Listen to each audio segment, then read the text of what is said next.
একটা আলু নিয়ে নিয়েছি, আলুটারে ম্যাশ করে নিচ্ছি। এখন আমি এটারে রস বের করে নিব, যত আছে সব রস বের করবো। সব রস বের করে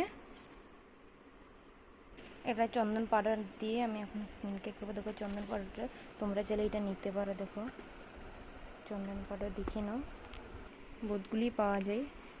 অল্প ঢেলে নিব আমি এখন। বহুত ভালো স্কিনের জন্য, যে স্কিনটা পুরো ফ্রেশ লাগে। আর অন্য কিছু লাগাইতেই দরকার নেই, খালি চন্দন পাউডার আর আলুর এই যে রসটা নিয়ে নিবা, এতটুকু বাস এতটুকুই নিব। আর একটু মুলতানি মিট্টি দিয়ে দিব, দুটোটা মিলিয়ে ফেস প্যাক বানালে না ওটা অসাধারণ হয়। বেশি দেবো না, অল্পই দেবো, কেন কি আমি চন্দন পাউডারটা মেন না, চন্দন পাউডারটাই হয়ে যাবে। দেখো দুটোটা খুব ভালো জিনিস স্কিনের জন্য। আমি দুটোটাকে এখন মিক্স করে নিব। দেখো এখন আমি এটা সুন্দর করে লাগাই নেব, ফেসে পুরো অ্যাপ্লাই করে নেব।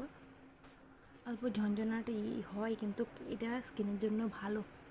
ঠান্ডা ঠান্ডা লাগে। অল্প চন্দন পাউডারের গন্ধটা অসাধারণ। চন্দনের না একটা মনে বহু শান্তি লাগে লাগাইলে। দেখো বন্ড মিলছে, খুব সুন্দর।